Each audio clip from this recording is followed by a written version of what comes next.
हमने last class के अंदर कवर किया था कंडीशन एंड वारंटी को।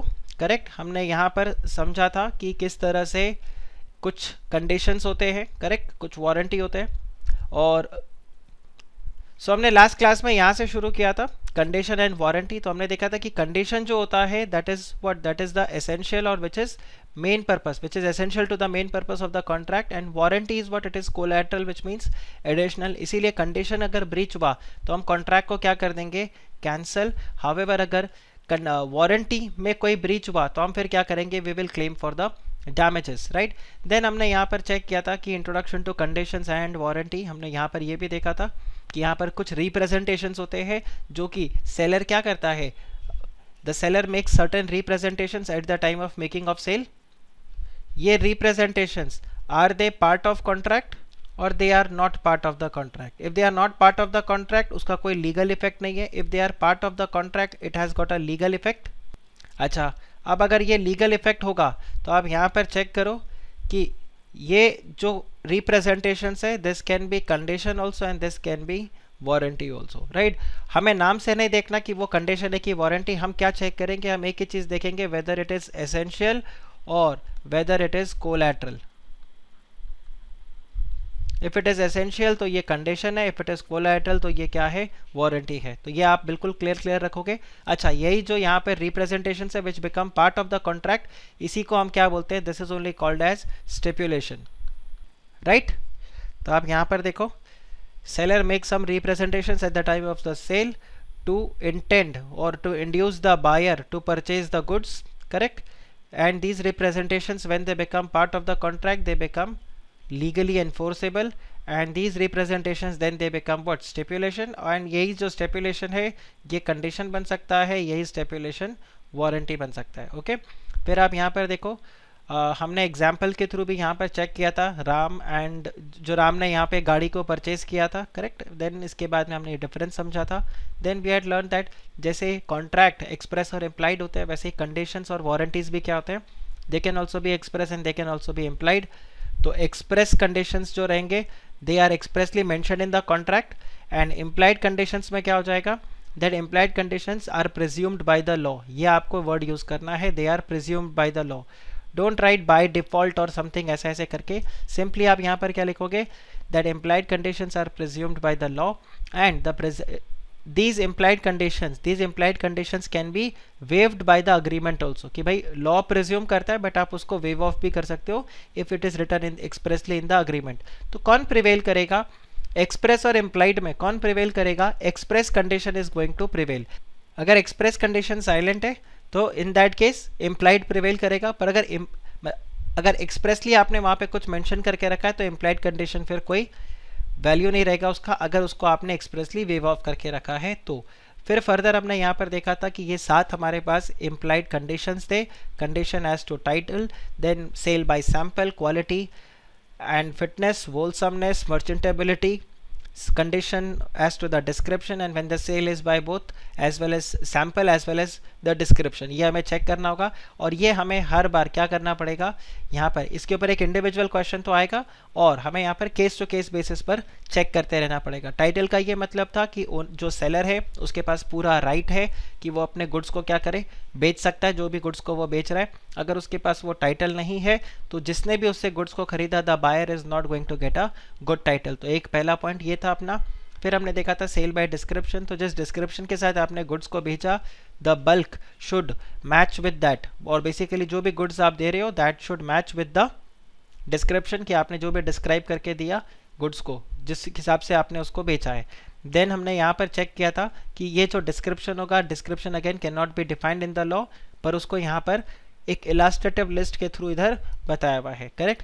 सो which can be a particular class और द काइंड, जैसे मार्केट में उसका नॉर्मली उसको हम आइडेंटिफाई करते हैं, या फिर उसके कुछ कैरेक्टरिस्टिक्स होंगे, उसके हिसाब से आप यहाँ पर क्या करोगे उसको बताओगे। Then we had seen sale by sample, correct. Sale by sample में ये था कि हम पहले बताएंगे सैंपल क्या होता है, और उसके बाद में हमने ये देखा था कि जो सैंपल आपने दिखाकर गुड्स को बेचा था, जो पूरा बल्क गुड्स होगा आपका या जो वोल पॉपुलेशन है that should again match with the sample, okay. Then यहाँ पर sale by sample as well as by description, तो दोनों से मैच करना चाहिए अगर आपने दोनों के थ्रू सेल किया था। If the sale was made by both sample as well as the description. फिर quality as to the fitness हमने चेक किया था। फिर हमने इसके अंदर कैवेट एम्प्टर का भी प्रोविजन देखा था कि यहाँ पर अगर वो बायर के पर्पस को मीट नहीं कर रहा तो इन दैट केस सेलर की कोई गलती नहीं है और वहाँ पर प्रोविजन आ जाता है कैवेट एम्प्टर का। फिर हमने देखा था मर्चेंटेबिलिटी कि वो सेलेबल होना चाहिए इन अ कंडीशन और it should be in that kind of a situation where a person, a reasonable buyer और a prudent person will accept the goods, right. तो उसको हम यहाँ पर बोलते हैं मर्चेंटेबिलिटी। फिर वोलसमनेस हमने देखा था, ईटेबल्स के लिए आता है कि वो कंज्यूम करने लायक होना चाहिए। तो एक्सपायरी डेट अगर गुड्स वगैरह गया तो यहाँ पर वो वोलसमनेस का कंडीशन ब्रीच हो गया है। फर्दर हमने यहाँ पर देखा था इम्प्लाइड वारंटी, 4 इम्प्लाइड वारंटी थे। एक तो था अनडिस्टर्ब्ड पोजेशन कि गुड्स जो आपने बेचा उसमें आपका पूरा पोजेशन रहेगा, ठीक है। अनडिस्टर्ब पोजेशन रहेगा मींस आप गुड्स को जैसे मन चाहिए वैसे एंजॉय कर सकते हो, उसमें कोई बीच में इंटरफेरेंस आपको नहीं रहेगा। अगर इस तरह से करके कोई इंटरफेरेंस वगैरह रहता है तो you can again claim for the damages. Then warranty as to the existence of charge, correct. So कोई चार्ज वगैरह आपके ऊपर क्रिएटेड नहीं है जिस गुड्स को आप बेच रहे हो। देन अगर चार्ज क्रिएटेड है, ये एग्जाम्पल आप ध्यान रखना, this can be important for your exam, you may get a case study question on this, you'll get a case study question on this। फिर आप देखो warranty as to the quality और fitness by the usage of trade, correct, कि जो भी है this is good usable है आपका, ठीक है। तो आप वहाँ पर कुछ भी, देन यहाँ पर आपके पास आ जाता है disclosure of the dangerous nature of the goods. तो वहाँ पर वो जो गुड्स के ऊपर वार्निंग सिग्नल रहता है कि गुड्स का अगर कोई भी डेंजरस नेचर है तो यहाँ पर सेलर का ड्यूटी है कि वो क्या करे, वो बायर को उस डेंजरस नेचर के बारे में बताए या जो भी उसमें डेंजरस चीज़ है जिससे इंजरी पहुंच सकता है बायर को, उसको वो डिस्क्लोज करे, करेक्ट। तो ये जैसे हमने देखा था नॉर्मली जो वार्निंग्स अपने को मिलते हैं प्रोडक्ट्स के ऊपर, these are what, these are just the disclosure of the dangerous nature of the goods. फिर हमें कैवेट एम्प्टर शुरू करना था, बट कैवेट एम्प्टर से पहले मैं आपको यहाँ पर ये प्रोविजन करवाता हूँ when the condition can be treated as a warranty. ये भी एक एग्जाम का क्वेश्चन है, छोटा सा टॉपिक, और उसके बाद में हम कैवेट एम्प्टर के ऊपर आएंगे। तो अगर आप यहाँ पर चेक करो, when condition can be treated और condition is to be treated as warranty. अगर आप सिर्फ इस हेडिंग को समझो तो ये हेडिंग से क्या मतलब है, इनडायरेक्टली मतलब अगर इस पे ये मतलब अगर इसको मैं हटाऊं या इस सेंटेंस का मैं एक्सरे निकालूं, ठीक है, तो क्या निकलेगा वो आपको मैं बताता हूं। क्या कोई मुझे बता सकता है इस सेंटेंस का अगर मैं एक्सरे निकालूं तो क्या एक्सरे निकलेगा? And when I say X-ray I mean interpretation. When I say X-ray I mean interpretation कि इससे क्या मतलब बता रहा है, क्या इंपैक्ट होगा आपके कॉन्ट्रैक्ट में, आपके कॉन्ट्रैक्ट ऑफ सेल में क्या इंपैक्ट आ जाएगा। When condition to be treated as warranty, what is the major impact of this? या ये क्यों पढ़ना ज़रूरी है? अगर पिछले क्लास से आप इसको को रिलेट कर पाओ तो, क्योंकि जब मैं आपको आंसर बताऊंगा तो आप बोलोगे हाँ सर ये तो हमें पता था। अगर आप इसको एक बार अटेम्प्ट करो तो कमेंट सेक्शन में इसको अटेम्प्ट कर सकते हो। When condition is to be treated as a warranty,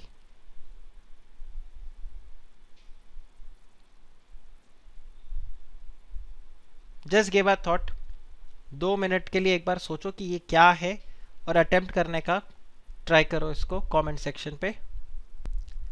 perfect, Yash ने सबसे पहले आंसर कर दिया यहाँ पे, instead of rescinding the contract damages will be claimed, correct. Keval ने भी बिल्कुल करेक्ट आंसर किया, here the contract will not repudiate, बिल्कुल करेक्ट, एब्सोल्युटली करेक्ट। तो यहाँ पर हम बेसिकली इस सेंटेंस का सिंपल यही मतलब है। अब आप लोगों ने जो आंसर किया ना, this is what, this is interpretation, कि जो दिख नहीं रहा है पर है, ठीक है, वो वाला सिनेरियो। वो एक कौन से उसमें था ना, रोडीज वाला meme, right, that's what, correct. आप यहाँ पर देखो, when condition to be treated as a warranty, so in this case what is going to happen, instead of cancelling the contract, buyer will claim for the damages, ठीक है। ये वाला situation वो बता रहा है, that instead of terminating the contract, buyer will claim for the damages। बिल्कुल correct जय, एकदम करेक्ट, राइट। चलिए तो आप यहाँ पर देखो, where a contract of sale is subject to any condition to be fulfilled by the seller। अब आप यहां पर देखो क्या बता रहा है, एनी कंडीशन, बात किस चीज का हो रहा है, कि सेल जो हो रहा है, sale is subject to any condition, ठीक है। बायर क्या कर सकता है, buyer may waive the condition, right, और elect to treat the breach of condition as breach of warranty and not as ground for treating the contract as repudiated, correct. तो simple यहाँ पर वो प्रोविजन जो है, ये एक जो आपको सबसेक्शन 1 यहाँ पे बता रहा है, 13 सबसेक्शन 1 जो आपको बता रहा है, वो सिंपली एक ही चीज़ बोल रहा है दैट जब आप किसी कॉन्ट्रैक्ट ऑफ सेल में जाते हो जहाँ पर कॉन्ट्रैक्ट ऑफ सेल किसके ऊपर डिपेंडेंट है, it is subject to any condition which is to be fulfilled by the seller. तो बायर क्या कर सकता है, अब देखो यहाँ पर वर्ड क्या है, बायर में, करेक्ट। तो ये जो कंडीशन है, अगर ये कंडीशन फुलफिल नहीं हुआ तो वैसे तो बायर के पास पूरा राइट है, क्योंकि कंडीशन फुलफिल नहीं हुआ, कंडीशन में ब्रीच था, तो he can reject the contract, he can terminate the contract, but he may also waive the condition। वो बोलते कि चलो भाई ये कंडीशन ही हटा दो ऑल टुगेदर, या फिर जो ब्रीच ऑफ कंडीशन हुआ है उसको ब्रीच ऑफ वारंटी की तरह ट्रीट करके वो क्या करे, इसके मतलब कैंसिल करने की बजाय कॉन्ट्रैक्ट का वो क्या कर देगा, डैमेजेस ले लेगा और बोलेगा and not a ground for treating it as a repudiated. So again simple point, buyer may treat it as a breach of warranty. Further आप देखो यहाँ क्या बता रहे हैं, ये आपका एक पॉइंट है, ये सबसेक्शन 1 आपका एक पॉइंट है, ये आपका सेकेंड पॉइंट है और ये आपका थर्ड पॉइंट है। तो हम चेक करते हैं यहाँ पर सेकेंड पॉइंट में वो क्या बता रहे हैं, where a contract of sale is not severable. Severable मतलब सेपरेबल। आपको अगर याद हो तो हमने वॉइड कॉन्ट्रैक्ट में देखा था कि अगर 3 कॉन्ट्रैक्ट्स मैंने एक साथ एंटर किए, करेक्ट, या मेरे एक कॉन्ट्रैक्ट के 3 कंपोनेंट्स हैं, उसमें से एक वॉइड है और दूसरा बाकी 2 जो है वो वैलिड है, तो क्या पूरा कॉन्ट्रैक्ट वॉइड होगा कि नहीं होगा। तो वहाँ पर आंसर था ना, if it is सेवरेबल, if it is separable, याद आ रहा है, राइट। सो कॉन्ट्रैक्ट एक्ट वाला वही point, so severable separable, okay. So where the contract of sale is not separable, ठीक है, and the buyer has accepted the goods, okay, or part thereof, the breach of any condition to be fulfilled by the seller can only be treated as breach of warranty and not the ground for rejecting the goods and treating the contract as repudiated unless there is a term of the contract express or implied to that effect। तो simple सा बात है, आपने एक contract किया, बिल्कुल correct रौनक, collateral वाला। सो आप यहाँ पर चेक करो, आप एक कॉन्ट्रैक्ट में एंटर किए और वो कॉन्ट्रैक्ट क्या है, विच इज़ नॉट सेवरेबल, और आपने गुड्स को एक्सेप्ट कर लिया, पार्ट ऑफ द गुड्स को आपने एक्सेप्ट कर लिया या गुड्स को आपने एक्सेप्ट कर लिया। In that case the breach of condition, right, will be treated as breach of warranty. So काफ़ी हद तक अगर आप इसको लिंक करना चाहो तो आप अपने दिमाग में कैसा कर सकते हो, अभी आपका जैसे टेस्ट हुआ था, करेक्ट, अभी आपका जैसे टेस्ट हुआ था तो उस टेस्ट में आपने देखा था वो 40% रिपेयर्स के बाद में गुड्स को एक्सेप्ट कर रहा है। डू यू रिमेंबर, 40% गुड्स के बाद में वो रिपेयर के बाद में गुड्स को एक्सेप्ट कर रहा था। ये वैसा सा सिनारियो नहीं हो गया कि एक वॉइडेबल कॉन्ट्रैक्ट था आपके पास और उस वॉइडेबल कॉन्ट्रैक्ट को आप क्या कर रहे हो, एक्सेप्ट कर रहे हो। तो अगर वॉइडेबल कॉन्ट्रैक्ट को आप एक्सेप्ट कर रहे हो, this means you can not later on, you can not reject the contract. आया समझ में। तो यहाँ पर वही सेम सिनेरियो हो गया, the contract was what, the contract was not severable, it was not separable and buyer ने गुड्स को क्या कर लिया, एक्सेप्ट कर लिया। तो 3 चीज़ें आनी थी, इसमें कंडीशन फुलफिल नहीं हुआ, यहाँ कंडीशन फुलफिल हो गया। नाउ इन दैट केस अगर चाहे तो वो पूरे कॉन्ट्रैक्ट को कैंसिल कर सकता है because of breach of condition, but वो पार्ट ऑफ द गुड्स या गुड्स को एक्सेप्ट कर लेता है तो फिर वहाँ पर वो कैंसिल नहीं कर पाएगा, he can ask for damages. Okay, then nothing in this section shall affect the case of any condition, right, of any condition or warranty fulfillment which is excused by the law by the reason of impossibility or otherwise। अब आप यहाँ पर देखो last वाला क्या बोलता है, last वाला बोल रहा है it will B by law. अगर आप ये चेक करो तो ये दोनों प्रोविजन किसके रिलेटेड है, ये दोनों प्रोविजन है by the action of the buyer. ठीक है, यहाँ पर बायर वेव ऑफ कर रहा है, यस और नो, यहाँ पर बायर गुड्स को एक्सेप्ट कर रहा है, लेकिन यहाँ पर बायर बीच में नहीं है, it is by the reason of law. So there are 3 situations where the breach of condition will be treated as breach of warranty. दो आपके बुक में यहाँ पर 4 प्रोविजंस दिए हुए हैं। देन यहाँ पर क्या क्या है कि waiver performance of the contract और elects to treat the condition, breach of condition as breach of warranty, then non severability of the contract, और उसके अंदर वो उसको एक्सेप्ट कर लेता तो ये आपका कंपल्सरीली वेवियर हो गया, या फिर if it is excused by the law. तो ये 4 प्रोविजंस आपके पास यहाँ पे आ रहे हैं। आप मुझे बताओ ये आपको समझ में आया कि नहीं। हालांकि अब एक बार यहाँ से पढ़ लेते तो आपको और ज़्यादा क्लियर हो जाएगा प्रॉपर एनालिसिस जो इधर दिया हुआ है। अब इसमें क्या दे रहा है, that section 13 specifies the cases where a breach of condition to be treated as breach of warranty. ध्यान रखना, this is a important question from your exam perspective, straight away question आपको मिलेगा। So as a result of this आप ये देखो, ये line important है, the buyer loses the right to rescind the contract and can claim only for the damages. और ये आपके वो 4 सिचुएशंस है where a contract will not be avoided even there is a breach of condition. What it says here, that the buyer altogether waives the performance of the condition, right? And in that case it will be only what, it will be only breach of it will not be a breach of condition, it will be only breach of warranty, और वहां पर आप damages claim करोगे। Same way when the buyer elects to treat the breach of condition as breach of warranty, तो वहां पर सिर्फ वो डैमेजेस क्लेम करेगा। ये एग्जाम्पल आप देखो बहुत ही सेट एग्जाम्पल है कि ए ने अग्री किया था बी को सप्लाई करने का, क्या 625 रुपीज़ पर केजी या पर बैग वाला फर्स्ट क्वालिटी शुगर सप्लाई करने का बात किया था, और 10 बैग्स उसने सप्लाई करने का बात किया। लेटर ऑन उसने जो सप्लाई किया वो 600 रुपीज़ वाला शुगर था।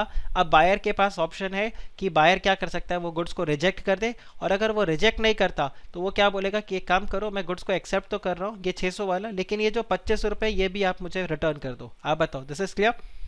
इसको आप एक और एग्जाम्पल से ले सकते हो, आपने लार्ज पिज़्ज़ा ऑर्डर किया था लेकिन आपको वो गलती से मीडियम पिज़्ज़ा देकर चला गया, और आप मीडियम, आपको बहुत तेज़ भूख लग रही थी, आपने बोला ठीक भाई तो मीडियम पिज़्ज़ा इधर रख दे, लेकिन जो डिफरेंस है वो मेरे को पे कर देना। तो या तो आप वो मीडियम पिज़्ज़ा उसको रिटर्न कर दो, या फिर लार्ज पिज़्ज़ा की बजाय मीडियम पिज़्ज़ा को एक्सेप्ट कर लो, और जो भी आपका प्राइस में यहाँ पर डिफरेंस होगा वो डिफरेंस को आप यहाँ पर क्या कर सकते हो, उस डिफरेंस को आप यहाँ पर एक्सेप्ट कर लो। आप बताओ, इज दिस क्लियर। सो ये आपका प्रोविजन। और तीसरा क्या है, where the contract is non severable and the buyer accepts either whole of the good और any part of thereof. ध्यान रखना, पार्ट ऑफ द गुड्स को भी अगर एक्सेप्ट कर लिया तो भी आपके लिए क्या हो जाएगा, वैलिड हो जाएगा। और आप देखो जैसे मैंने आपको बताया था सेल्स ऑफ गुड्स एक्ट के अंदर भी आपका बेसिस क्या रहेगा, कॉन्ट्रैक्ट एक्ट का। तो सेक्शन 72 आपको याद है, quasi contract, right. So this is that provision यहाँ पर जो आपका लिंक कर गया। और लास्ट वाला वो आपको क्या बता रहा है, where the fulfilment of any condition और warranty is excused by the law by reason of impossibility और अदरवाइज। तो अगर सब्सिक्वेंटली लॉ ने उसको क्या कर दिया, एक्सक्यूज कर दिया, क्यों, क्योंकि वो जो कंडीशन था वो इम्पॉसिबल हो गया टू परफॉर्म, और अदरवाइज इन दैट केस आप सिर्फ डैमेजेस क्लेम कर पाओगे, आप कॉन्ट्रैक्ट को कैंसिल नहीं करवा पाओगे। So this is the provision where the condition is to be treated as a warranty. जैसे मैंने आपको बताया एग्जाम परस्पेक्टिव से this is very very important. Further अब आ जाता है हमारा one of the again most important topic from your exam point of view, that is caveat emptor. और यहाँ पर ध्यान रखना, let the buyer beware. Okay, caveat emptor का सिंपली मतलब क्या है, लेट द बायर बिवेयर। आपको ये ध्यान रखना है, बायर को ध्यान रखना होगा कि गुड्स का क्या करना है, करेक्ट। या बेसिकली जब वो गुड्स को परचेज कर रहा है तो उस वक्त उसको अच्छे से चेक करके गुड्स को लेकर जाना है। अब इसमें देखो फर्दर क्या लिखा हुआ है, when seller displays their goods in the open market it is for the buyers to make a proper selection or the choice of goods। ठीक है, now if the goods turns out to be defective he cannot hold the seller to be liable, simple point, and the seller is no way responsible for the bad selection of buyer। guys ध्यान रखना, अगर आपको उसने straight forward, examiner ने straight forward आपको caveat emptor का provision नहीं दिया तो वो आपको पता है क्या लिख कर देगा, वो आपको ये लाइन लिख कर देगा, the seller is no way responsible for the bad selection of buyer comment. तो उसका आंसर भी आपका क्या होगा, वही कैविएट एम्प्टर का। ओके, तो आप यहाँ पर ध्यान रखना, कई बार इनडायरेक्टली क्वेश्चन अगर आपको वो देता है तो सिंपल ऐसा आपको दे देगा, that the seller is no way responsible for the bad selection of buyer. अब जो पढ़कर आया है वो कैविएट एम्प्टर यहाँ पर लिख देगा, अब जो पढ़कर नहीं आया वो अब यहाँ पर फेंकेगा, क्योंकि हम कॉमर्स वाले, हमें कोई भी चीज़ ऐसा तो होता ही नहीं कि आता नहीं है, लिखने के लिए बोलो तो हम कुछ भी लिख देंगे, हम नया कॉन्ट्रैक्ट एक्ट बना के आ सकते हैं वहाँ पर। तो हम वो हुनर एग्जाम में बिल्कुल नहीं दिखाएंगे, हम क्या करेंगे, सिंपल हम यहाँ पर जो प्रोविजन है अपना, हम सिंपल वही प्रोविजन लिखेंगे, that this straight away means what, that it is caveat emptor और the buyer will be responsible when he buys any particular product, and for that he has to make a proper selection or select the choice of the goods whatever as per his requirement. Later on, if the goods are found to be defective or not fit for the purpose for which the buyer had purchased the goods, the seller cannot be held liable. और इस तरह से करके आप पूरा लिखोगे. इसके अलावा एक और अगर आप सेंटेंस को चेक करो तो ये भी कितना डेंजरस है. The seller is not bound to disclose the defects in the goods which he is selling. हमने लास्ट लेक्चर के अंदर भी चेक किया था फ्रॉड के अंदर, आपको याद है फ्रॉड के अंदर हमने लास्ट लेक्चर के अंदर भी चेक किया था, यही वाला प्रोविजन था that the seller is not bound to disclose the defect in the goods which he is selling. Correct. तो यहाँ पर ये प्रोविजन भी आपका आ गया. फर्दर अगर आप इधर देखो, it is the duty of the buyer to satisfy himself before buying the goods that the goods will serve the purpose for which they are being bought. If the goods turned out to be defective, और आप ये देखो, if the goods turns out to be defective, okay, the goods turns out to be defective or do not serve his purpose, or if he depends on his own skill or judgment, ठीक है, आप खुद अपने हिसाब से होशियारी मारकर खुद सामान लेकर आए, in that case the buyer will be held responsible, the seller cannot be held responsible. Remember, मैंने लास्ट क्लास में आपको एक एग्जांपल शायद और दिया था. मैं एक एसिडिटी के लिए मेडिसिन लेकर आया और वो एसिडिटी के लिए जो मेडिसिन था वो फिट नहीं था मेरे लिए. करेक्ट. तो मैं जाके वो केमिस्ट को नहीं बोल सकता क्योंकि वो क्या था, वो मेरा खुद का अपना स्किल एंड जजमेंट था. Correct. So I can not make the chemist liable कि भाई ये मेडिसिन मेरा एसिडिटी ठीक नहीं किया. ओके. फिर आप यहाँ पे चेक करो फर्दर वो क्या बता रहे हैं, that the rule of caveat emptor laid down in section 16 which states that subject to the provisions of this act or any other law for time being enforced there is no implied warranty or condition as to the quality. ये देखो, this is again important. ये सारे जो मैं answers को highlight कर रहा हूँ या सेंटेंसेस को जो हाईलाइट कर रहा हूँ ये आपके एग्जाम में आपके आंसर के अंदर होना चाहिए. There is no implied warranty or condition as to the quality or fitness of any particular purpose for the goods which have been supplied in the contract of sale. बिल्कुल ध्यान रखना, ऐसा कोई implied condition नहीं है या warranty नहीं है कि आप गुड्स जो लेकर जा रहे हो वो आप जिस पर्पस के लिए ले जा रहे हो वो उस पर्पस के लिए आपका फिट होगा ही होगा. Right. If you are purchasing the goods yourself. Okay. यहाँ पर हाँ, अगर आपका कॉन्ट्रैक्ट ऑफ सेल जो है, अगर आपका कॉन्ट्रैक्ट ऑफ, क्योंकि इसके पहले देखो वर्ड क्या यूज किया, subject to the provisions of this act और any other law for time being in force. अगर आपका सेल ही इसी वजह से हुआ है कि ये इस पर्पस को फिट करेगा, आपका जो पर्पस है उसको फुलफिल करेगा और उसको वो फुलफिल नहीं करता, in that case you will have a breach of condition और you may also have a breach of warranty.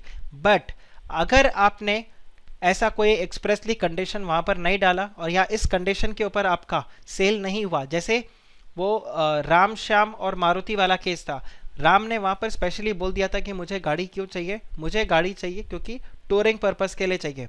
ना इन दैट केस उनका जो सेल हुआ था वो किसके बेसिस पे हुआ था, that was with the implied condition, there was a implied condition that the car is to be used only for touring purpose, और अगर वो touring purpose के लिए काम नहीं आया in that case वो कॉन्ट्रैक्ट को रेप्यूडिएट कर सकता है. वहां पर वो कैविएट एम्प्टर नहीं लगाएगा और श्याम कैन नॉट से हे राम तेरे को ना मेरे पे भरोसा नहीं करना चाहिए था, वो तेरी गलती, let the buyer be aware, वो ऐसा नहीं बोल सकता because he relied on his skill and judgement. Right.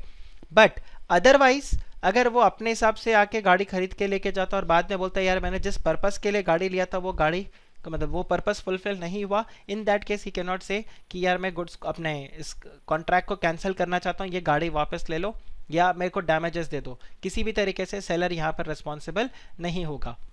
So if you can see ये यहाँ पर प्रोविजन दिया, the following are the conditions which must be satisfied. आप देखो, the buyer had made known the seller for the purpose of his purchase, ठीक है, and the buyer relied on the seller's skill and judgment and the seller's business to supply the goods of that description.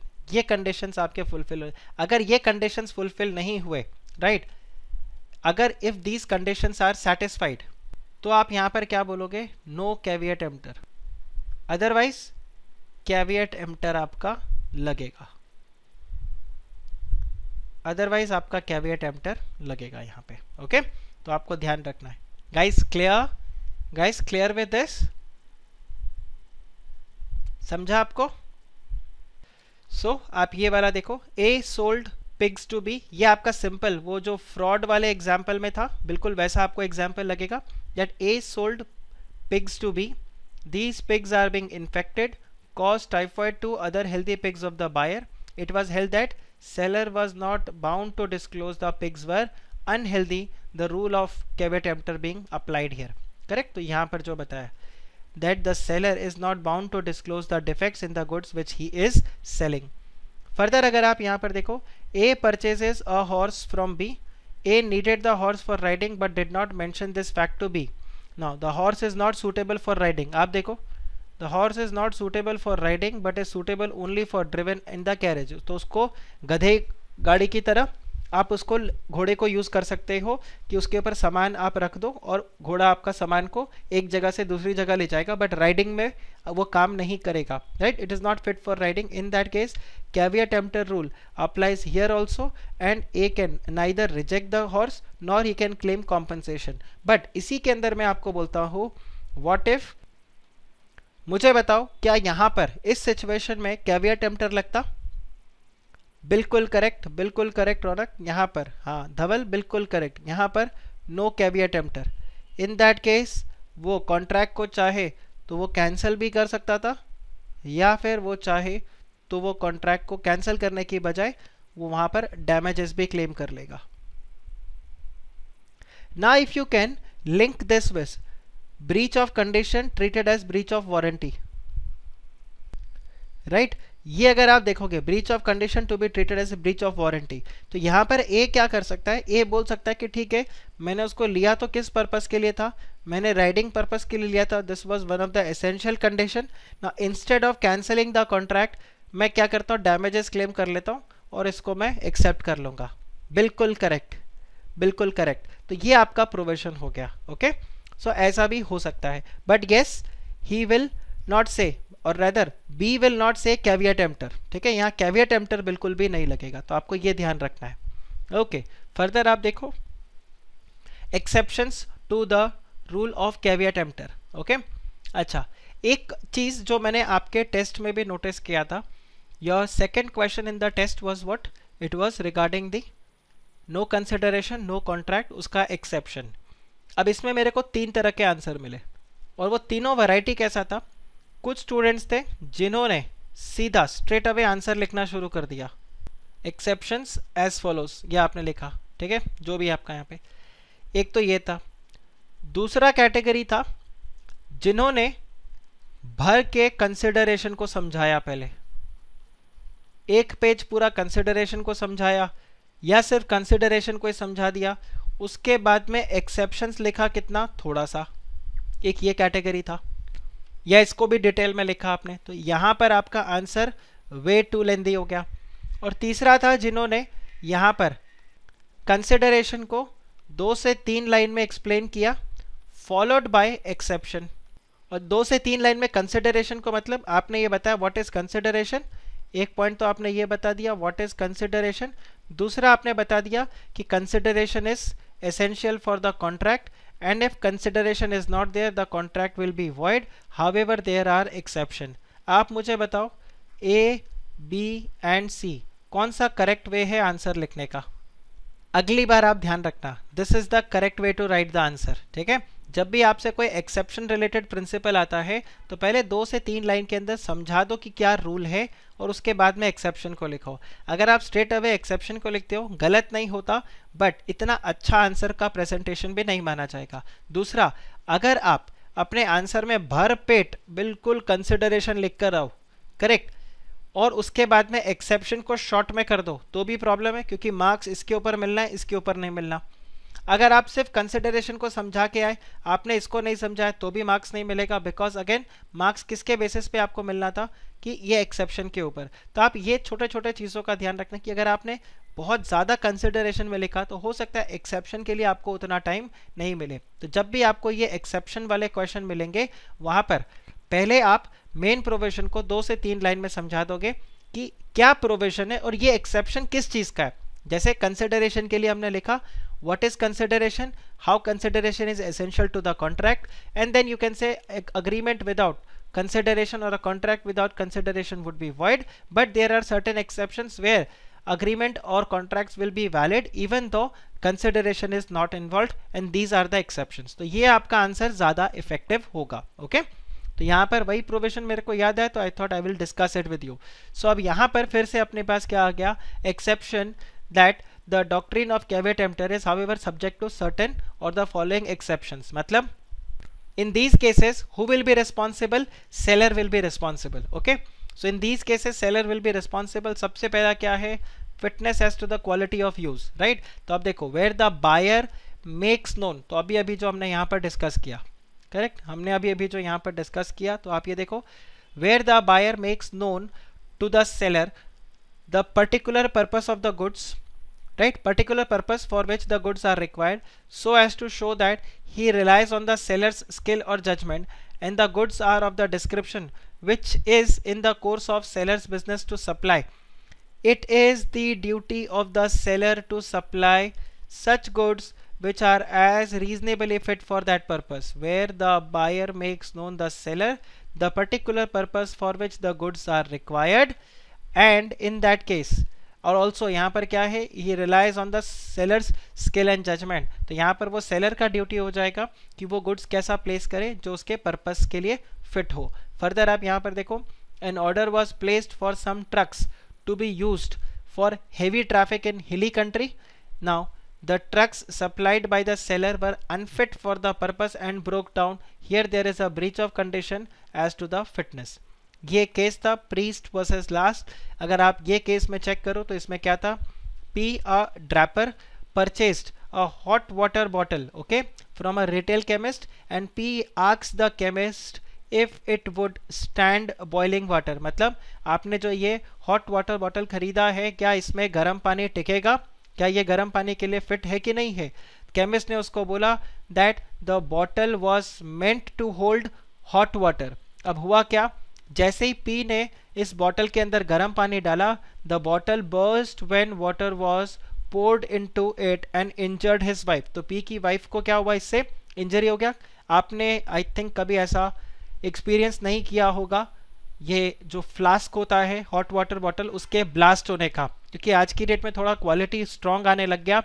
Otherwise पहले ऐसा होता था कि जो अंदर glass होता था वो इतने अच्छे क्वालिटी का अगर नहीं होता था, इन दैट केस उसमें जैसे ही गर्म पानी आप डालते वो जोर से एकदम फट से आवाज़ होती थी और वो ब्लास्ट हो जाता था. और कई बार जो कांच के टुकड़े हैं वो बाहर निकल कर आ जाते थे, या वो गर्म पानी जो था वो बाहर निकल के आ जाता था, एंड जो भी उसमें पानी डाल रहा है या आसपास में अगर कोई है तो उसको इंजरी हो जाता था. और यहाँ पर बिल्कुल वैसा ही हुआ कि पी की वाइफ को इंजरी हो गया जैसे ही उन्होंने उस हॉट वाटर बॉटल में गर्म पानी को डाला. Now it was held that chemist shall be liable to pay the damages as to P, as he knew the bottle was purchased for the purpose of being used as a hot water bottle. आप बताओ, is this clear or not? Exam में ध्यान रखना, यही same आपको question बन के आ जाएगा. अगेन यही सेम आपको एग्जाम में क्वेश्चन बन के आ जाएगा और आपको आंसर लिखना होगा. और इसमें आप क्या लिखोगे, आपका आंसर ये तो रह गई इन दिस केस, तो आप लिखोगे. इसके अलावा ये राम कहानी आपका और फिट होगा, where you will say that where the article can be used only for one purpose, the buyer need not tell the seller the purpose for which the goods are being required, but where the seller or where the article can be used for number of purposes, the buyer should tell the seller the purpose for which he requires the goods if he wants to make the seller responsible. And here he had made the seller, right, informed the seller about the purpose कि वो ये hot water bottle क्यों purchase कर रहा है, और अब अगर ये hot water bottle उसने जो परचेज किया वो उस पर्पस के लिए फिट नहीं हुआ तो seller will be responsible. Guys is this clear, is this clear? Okay चलिए फिर अगले कंडीशन पे चलते हैं. अच्छा, एक और यहाँ पर आया हुआ है. अब देखो यहाँ पर timber was purchased, so timber was purchased for the express purpose of using it as railway sleeper, and when it was found that it is unfit for the purpose, the court held that the contract should be avoided. Again ये एक और case आपके पास आ गया. Further अगर हम यहाँ पर case check करें तो आप देखो सेकेंड एक्सेप्शन यहाँ आता है, when goods are purchased under the patent और द ब्रांड नेम। तो अगर ब्रांड नेम में आपने गुड्स को परचेज किया तो अगेन ये जो सेलर है वही क्या रहेगा यहाँ पर रिस्पॉन्सिबल हो जाएगा। So in case the goods are purchase under its patent name और the brand name, there is no implied condition that the good shall be fit for any particular purpose, क्योंकि आपने ब्रांड नेम जिस हिसाब से उसको branding करके रखा है, इन दैट केस ये आपके लिए क्या रहेगा, this will be your implied condition and जो भी यहाँ पर सेलर होगा वो रिस्पॉन्सिबल रहेगा, क्योंकि आपने गुड्स को किसके अंडर परचेज किया है, अंडर द पेटेंट और अंडर द ब्रांड। यश यहाँ पे पूछ रहे एक और question, but what if the chemist was unaware of the fact that the bottle would burst. Now in that case वो उसका नेग्लिजेंस हो जाएगा, ये सेलर का नेग्लिजेंस हो जाएगा, राइट तो सेलर का यहाँ पर वो नेग्लिजेंस हो जाएगा, तो नेग्लिजेंस के लिए भी फिर वो रिस्पॉन्सिबल रहेगा, डैमेजेस उसको देने पड़ेंगे। If you remember miss representation के अंदर भी क्या होता था, जब वॉइडेबल कॉन्ट्रैक्ट होता था तो उसको डैमेजेस तो पे करना ही पड़ता था, तो यहाँ पर भी वही सिनेरियो हो जाएगा, he will have to pay the damages. Okay, then next आ जाता है when the goods are sold by description. तो बिल्कुल जैसे यहाँ पर आपने पर्पस बता दिया था सेलर को, वैसे यहाँ पर गुड्स को आप क्या कर रहे हो, एज पर डिस्क्रिप्शन गुड्स को बेच रहे हो, और अगर जो डिस्क्रिप्शन है वो आपके जो टोटल गुड्स है उसके साथ करस्पॉन्ड नहीं करता, in that case seller will be responsible. So when the goods are sold by the description, there is an implied condition that the goods shall correspond with the description, and if it does not, then the seller will be responsible. Same way मैं एक बार fifth point को आपको बता देता हूँ, cell by sample. तो जैसे description है वैसे सेल बाय सैंपल है, तो अगर आपने गुड्स को सैंपल से परचेज किया है, in that case the rule of caveat tempter will not apply, अगर जो आपका बल्क है वो करस्पॉन्ड नहीं करता किसके साथ, सैंपल के साथ। तो यहाँ पर भी भाई same goods of merchantable quality, so when the goods are bought by the description from the seller who deals in the goods of that description, देखो there is an implied condition that the goods shall be of merchantable quality, and here the rule of caveat emptor is not applicable. But यहाँ पर क्या ध्यान रखना है, एक exception यहाँ पर आपको बता रहे, देखो ये बट मतलब यहाँ पर subject to terms and conditions apply. अब देखो टर्म्स एंड कंडीशंस क्या है, where the buyer had examined the goods this rule shall apply if the defect were such which ought to have not been revealed by ordinary examination। तो आपको simply यहाँ पर क्या ध्यान रखना है कि मर्चेंटेबल क्वालिटी के लिए आपको क्या चेक करना होगा कि जब आप गुड्स को बेच रहे हो, when you are selling the goods, okay, buyer को वो चीज़ उसी समय पता चल जाना चाहिए था, राइट एक सिंपल क्वालिटी जो एग्जाम्पल आपको मैंने लास्ट टाइम कोक की बॉटल का दिया था, रिमेंबर कोक की बॉटल में वो सील टूटा हुआ है। अब जब आप यहाँ पर इसको खरीदने के लिए जा रहे हो, उसी वक्त आपको ये सील के बारे में पता चल जाएगा कि इस जो कोक का बॉटल है इसका सील टूटा हुआ है। Now in that case you can not say that caveat emptor apply नहीं होगा, this is not exception to caveat emptor. Why? Because ये जो बॉटल है इसका सील टूटा हुआ, you can basically when you purchase it you can get it. But suppose करो आपने एक ब्रेड का पैकेट खरीदा, ठीक है, आपने एक ब्रेड का पैकेट खरीदा, उस ब्रेड के पैकेट में जो सेंटर में ब्रेड थे, ये दो ब्रेड के बीच में आपको एक कॉकरोच मरा हुआ मिला, ये एक लिजर्ड यहाँ पर मरा हुआ मिला। नाउ कैन यू से कैविएट टेम्पटर खरीदा था उस टाइम ब्रेड का पैकेट आपको चेक करना चाहिए था? आंसर इज नो, बिकॉज यहाँ पर क्या हो गया, मर्चेंटेबल क्वालिटी। अच्छा, जब ब्रेड का पैकेट बिल्कुल सील पैक्ड है, तो सील पैक्ड में आप कैसे चेक करके बता सकते हो कि किसी दो ब्रेड के बीच में वहां पर कोई एनिमल या इंसेक्ट मरा हुआ है? सो ये वाला प्रोविजन आ जाएगा that where the buyer had examined the goods this rule shall apply if the defects were such which ought to have not been revealed by the ordinary examination। तो ये वाले में लग जाएगा, लेकिन यहाँ पर कैविएट टेम्पटर नहीं लगेगा। आप बताइए ये दोनों सिचुएशंस क्लियर हुए कि नहीं, मर्चेंटेबल क्वालिटी वाला? ओके, परफेक्ट, ठीक है, चलिए आगे बढ़ते हैं फिर। When the goods are sold again by the sample as well as the description, तो even in that case आपका goods क्या करेगा, goods should correspond both sample as well as the description, और अगर वो नहीं करता तो कैविएट टेम्पटर यहाँ पर अप्लाई नहीं करेगा, सेलर के लिए रिस्पॉन्सिबल होगा। इसके अलावा आप देखो trade usage, correct, there is a implied warranty or condition as to the quality or fitness for any particular purpose may be annexed by the usage of trade, and if the seller deviates it from it तो यहाँ पर क्या बन जाएगा आपका, rule of caveat emptor will not be applied. अब एक simple सा बात है, in a readymade garment business there is an implied condition by the usage of trade that the garments shall be reasonably fit for the buyer.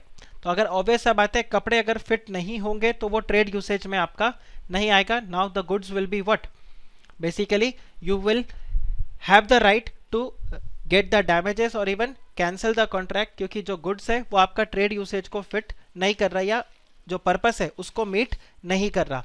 तो trade usage को आप check करना कि जिस पर्पस के लिए बेसिकली जो आपका नॉर्मल उसका यूज रहता है, वो अगर उस यूज के लिए नहीं आया, if the goods which are being use normally, normal trade parlance में उसका जो यूज होता है वो यूज के लिए अगर वो नहीं फिट बैठा, इन दैट केस यहाँ पर क्या करना पड़ेगा आपको, basically the contract will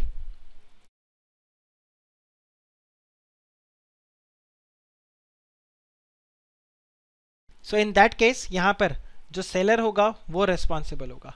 okay, next is your seller actively conceals a defect और इज गिल्टी ऑफ फ्रॉड। ये तो क्या हो गया, ऑब्वियस सा बात है, ये आपका फ्रॉड वाला केस आ गया कि सेलर ने जानबूझ के मिसरिप्रेजेंट किया। तो देखो, where the seller sells the goods by making some misrepresentation और फ्रॉड, ये देखो by making some misrepresentation or fraud and the buyer relies on it, or when the seller actively conceals some defect in the goods so that the same could not be discovered by the buyer on reasonable examination, okay, then the rule of caveat emptor will not apply. In such case the buyer will have the right to avoid the contract and also claim the damages, right?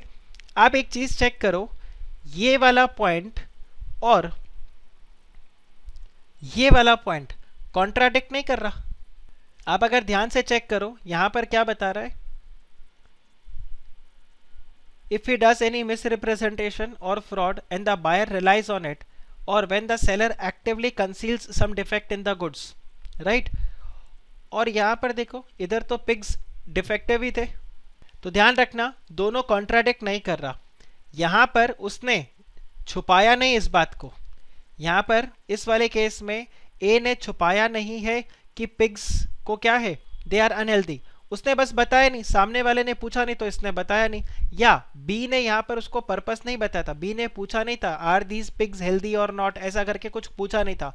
अगर B ने पूछा होता और ए ने बताया नहीं होता, इन that case ये वाले केस में आ जाते जहां पर हम बोलते कैविएट एम्प्टर नहीं लगेगा। सेम वे अगर आप यहां पर चेक करो, ए ने परचेज किया हॉर्स फ्रॉम बी और बी को उसने बता दिया था कि मुझे वो राइडिंग पर्पस के लिए चाहिए, और बी ने बोला हाँ भाई ये तो नंबर 1 था, रेसिंग के अंदर नंबर 1 है, अभी लास्ट महालक्ष्मी में जब रेस हुआ था तो ये नंबर 1 हॉर्स यही आया था, राइट। इन दैट केस यहाँ पर क्या आ जाएगा, this will be the exception to caveat emptor, because यहाँ पर आप चेक करो, व्हेन द बायर और when the seller actively conceals, conceals मतलब छुपाना, ठीक। ये कई बार मैं एग्जांपल देता हूँ, कंसीलर गर्ल्स बहुत अच्छे से समझेंगे। कंसीलर क्या होता है, वो दाग धब्बों को छुपाते हैं, मेकअप का एक आइटम होता है, राइट। सो यहाँ पर seller actively conceals any defect और guilty of the fraud, in that case the rule of caveat emptor will not apply. आप बताओ, is this clear, is this clear? Okay okay, ठीक है। तो ये एक एग्जाम के अंदर आपका क्वेश्चन आ जाएगा, caveat emptor, what is caveat emptor and what are the exceptions to caveat emptor, both are important from your exam point of view. एक एग्जाम में आपको अच्छा 5-6 मार्क का क्वेश्चन मिल सकता है और केस स्टडी क्वेश्चन भी आपको यहाँ पर मिल जाएगा।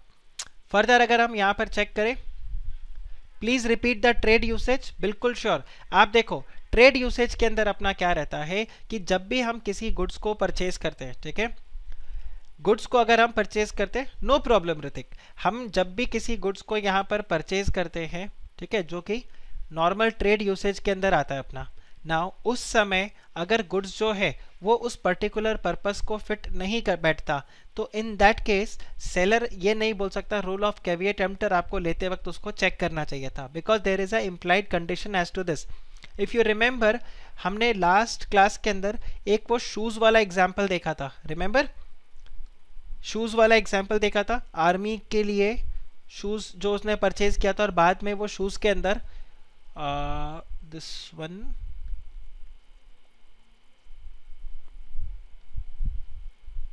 ये वाला, if you can see this example, a company sold certain shoes made of special sole, correct, as a sample for the French army. अब आप सैंपल को हटा दो यहाँ पे, अगर मैं सैंपल को भी हटा दूं यहाँ पर, तो आप देखो basically a company sold certain shoes made of special sole to the French army. अब मुझे बताओ, वो स्पेशल सोल का शूज बनाया है और बाद में वो शूज के अंदर क्या मिलता है, वो पेपर मिलता है जिससे वो शूज प्रॉपरली वर्क फंक्शन नहीं करते, तो वहां पर हम कैविएट एम्प्टर नहीं लगा सकते। क्यों? बिकॉज शूज का ट्रेड यूसेज क्या है, शूज का ट्रेड यूसेज क्या है, that it should protect us from, जो भी रोड पे आपका पानी है, लिक्विड वेस्ट है, कुछ भी ऐसा रहेगा, उससे आपको पैरों को वो बचा कर रखेगा, करेक्ट। नाउ अगर वो उसको नहीं बचा के रख रहा या उस तरह से फंक्शन नहीं कर रहा, इन दैट केस आप वहां पर कैविएट एम्प्टर नहीं लगा सकते और वहां पर सेलर ही रिस्पॉन्सिबल होगा। बताओ ऋतिक, ये क्लियर हुआ? Pen and refill, exactly pen and refill. आप सिंपली चेक करो, आपने एक पेन परचेज किया, देखो सिंपल सा पॉइंट, आपने एक पेन परचेज किया, ठीक है। अब जब आप पेन को परचेज कर रहे हो तो ऑब्वियसली वो पेन चलना चाहिए, आपने एक बार उसको चला कर देखा, वो बराबर चल रहा है। फिर कई बार आप देखते हो वो रिफिल अजीब सा हो जाता है या उससे इंक लीक करने लग जाता है, कि आपने लिख के देखा, लिखता तो बराबर है, बट जब आप लिख रहे हो तो उसे इंक लीक करने लग जाता है, बहुत ज़्यादा इंक लीक करने लग जाता है। इन दैट केस आप क्या बोलोगे, ट्रेड यूसेज, और वहाँ पर कैविएट एम्प्टर नहीं लगा सकते, क्योंकि देखो आपने पेन जब परचेज किया तो एक बार चलाकर आपने देखा, वो बराबर चल रहा था, कोई प्रॉब्लम नहीं। लेकिन लेटर ऑन यू रियलाइज कि भाई इससे लिख रहा हूँ तो वो इंक लीक होते जा रहा है पूरा, या पीछे से इंक निकल जाता है, वॉट एवर द केसेस, तो यहाँ पर आप क्या बोलोगे, ट्रेड यूसेज। ओके, केवल का एक डाउट आया है यहाँ पे, सर एक डाउट है सेकेंड पॉइंट में, buyer will be able to claim the damages और कॉन्ट्रैक्ट को कैंसिल कर पाएगा।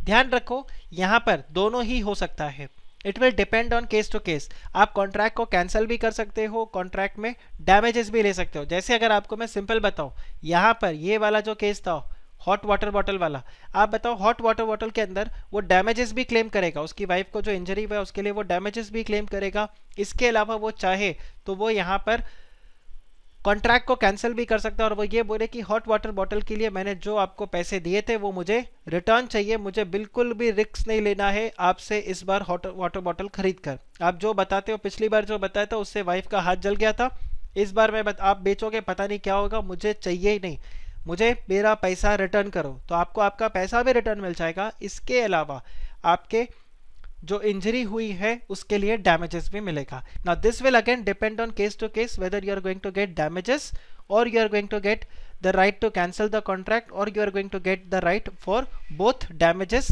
As well as cancelling the contract. Okay, annexed मतलब annexed is attached, annexed is attached. अगर आप पेन परचेज कर रहे हो तो द यूसेज इज एनेक्स्ड, कि आप उसमें क्या करोगे, आप पेन से लिखोगे, attached, the usage is attached, pen का यूज ही क्या है।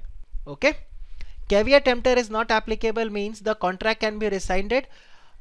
यश आप बोल सकते हो the contract can be rescinded. Basically अगर मैं बताऊं caveat emptor is not applicable, in that case contract can be rescinded से ज्यादा अच्छा फ्रेज क्या होगा, अगर आप ये लिखो that the contract the buyer will not be responsible, the seller will be responsible. Rule of caveat emptor is not applicable means the buyer is not responsible, the seller is responsible. Now once the seller is responsible, then it will further depend on case to case basis whether the contract can be rescinded or the contract cannot be rescinded, or the contract can be rescinded with damages or whatever. आया समझ में? तो अगर आपको caveat emptor is not applicable लिखने को आए तो आप बिल्कुल ये लिखोगे that in case of caveat emptor the buyer is responsible, however in its exception the seller will be responsible. Now अब हमारे पास फिर से एक नया टॉपिक आ जाता है। तो अगर आप बताओ सेल्स ऑफ गुड्स एक्ट, तो सेल्स ऑफ गुड्स एक्ट के आपके टोटल 4 यूनिट्स है, 2.1 से लेके 2.4। तो हमने 2.1 एंड 2.2 मॉड्यूल से अगर आप देखो तो हमने ये दोनों यूनिट्स को कवर कर लिया है। तो आप चाहो तो यूनिट के पीछे के जो क्वेश्चन है, अपने मॉड्यूल के पीछे जो क्वेश्चन है उसको आप कवर कर सकते हो। अब हमारा सेकेंड हाफ बचा है सेल्स ऑफ गुड्स एक्ट का, विच इज यूनिट 2.3 एंड 2.4। सो ये हमारा 2.3 आज शुरू हो जाता है। और 2.3 के अंदर अब क्या है, a contract of sale of goods involves transfer of ownership in 3 stages. ठीक है, क्या क्या चीजें हैं? एक तो passing of the property, then delivery of the goods, then passing of the risk. If you remember, मैंने आपको पहले भी बताया था, प्रॉपर्टी मतलब ओनरशिप। तो आप यहां पे देखो, sale of goods involve transfer of ownership of property from the buyer, from the seller to the buyer. Now it is essential to determine the time at which the ownership passes from the seller to the buyer. बहुत important हो जाता है कि किस time पर ownership transfer हुआ, और ये क्यों इंपॉर्टेंट हो जाता है ये आप देखो, यहां पर आपको दिया हुआ है। The general rule is that risk prima facie passes with the property. जैसे ही आपका ओनरशिप ट्रांसफर, वैसे ही आपका रिस्क भी ट्रांसफर हो जाता है, यस और नो। पर यहां पर वर्ड क्या यूज किया है? Prima facie. अब आप मुझे बताओ, प्राइमा फेसी का क्या मतलब होता है? प्राइमा फेसी का मतलब होता है on the face of it.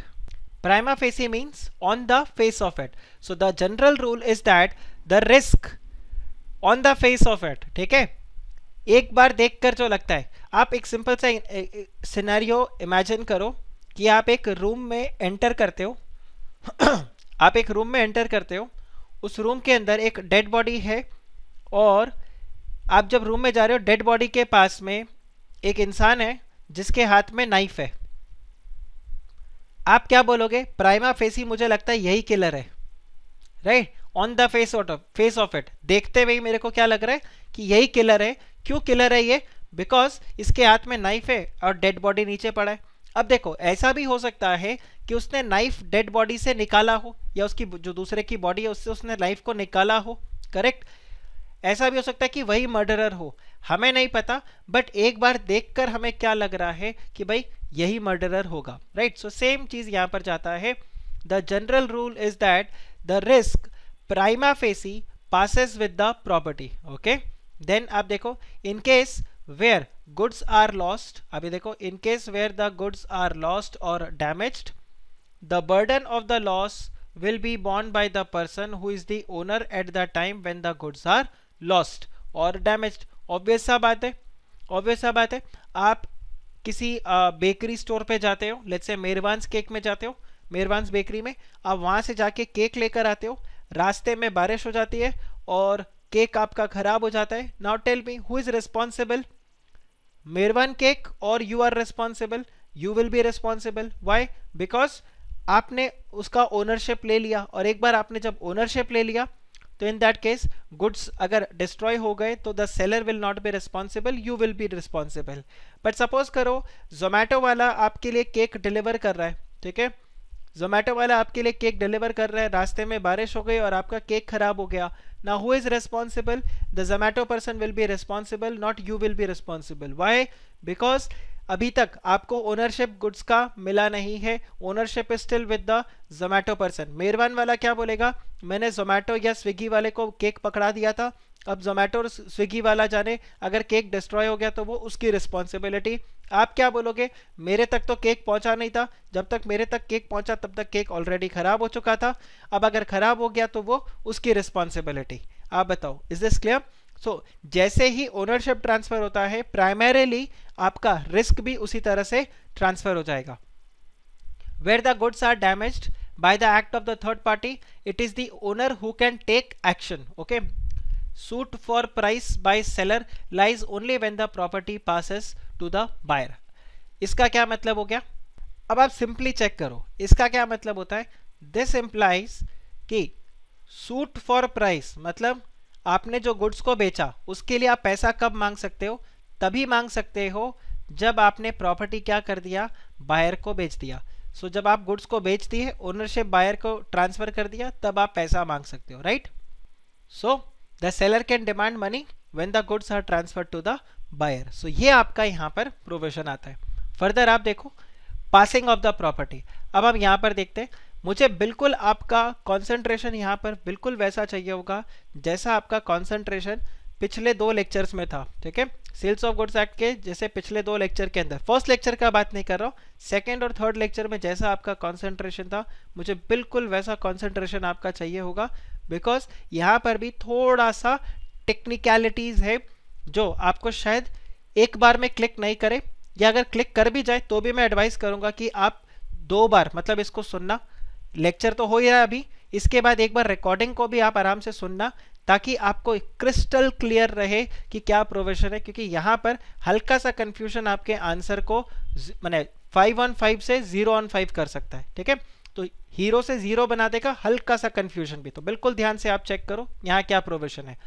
We are talking about the passing of property, and as I have already mention, property मतलब क्या, property means ownership.